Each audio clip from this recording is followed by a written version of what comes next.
That's what makes death so hard. Unsatisfied curiosity. Beryl Markham. And that's ultimately what sparked the topic of my speech today. Good to Great is a book written by Jim Collins about businesses from 1960 to 2000. Jim Collins and his colleagues and business partners were sitting at lunch one day trying to figure out how a company became great and if the jump from good to great was possible. How they did this was they looked at businesses from 1960 and if they invested $1 in one of these companies, what would be the return on the market in 2000? A Good to Great company had a return of $471, while a comparison company that just remained good had a return of $93, and the average market return during this time was $56. In this book, there are 10 chapters that go through key elements of how a company goes from being good to great. The three I'm going to be talking about today are good is the enemy of great, level 5 leadership, and the hedgehog concept.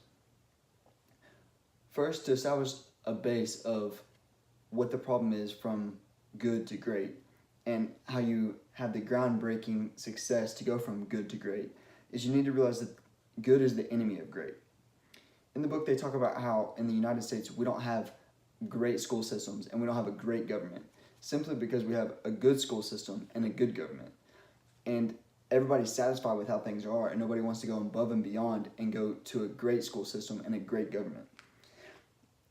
And that's ultimately what it comes down to, is businesses are satisfied with being good, and they're satisfied with how things are going, and they don't see any reason to become great. And this really comes back to what the book called a human problem rather than a business problem.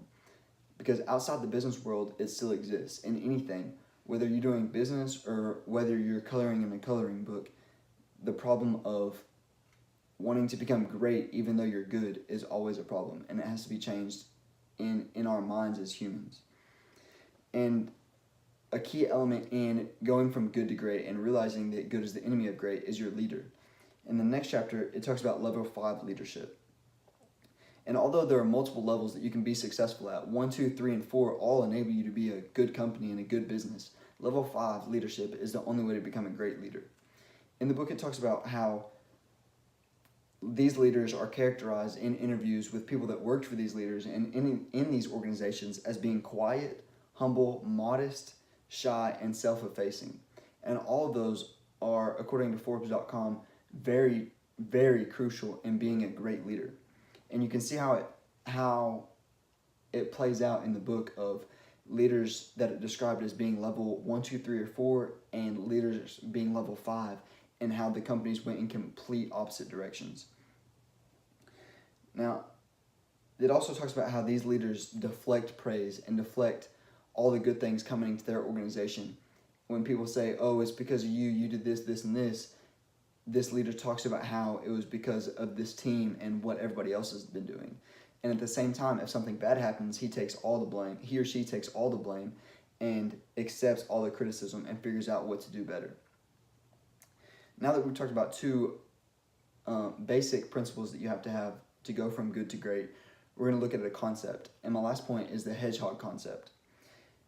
It describes this in a comparison between a fox and a hedgehog. While a fox is fast and sleek and has many skills, a hedgehog is very simple and not as beautiful of a creature and not as fast. But almost every time when a fox tries to attack a hedgehog, the hedgehog is successful because it just curls up into a ball and points its spikes out, and the fox runs away. Now, that's not exactly what it's saying, because the metaphor behind all of it is simplicity is key. And when you have these 3 circles that the book talks about, is what are you deeply passionate about, what drives your economic engine, and what can you be the best in the world at. If you can apply those 3 things in your business and really focus on just those 3 things, then you can go from good to great and be a great company. Now, outside of the business world, you can apply this to anything in your everyday life, whether you're a teacher, a firefighter, or whatever you may be, whatever your profession is, or whatever you're doing. So the question isn't, do you want to be a great company? It's, do you want to be great at whatever you're doing? I know you can be good at it, but do you want to be great?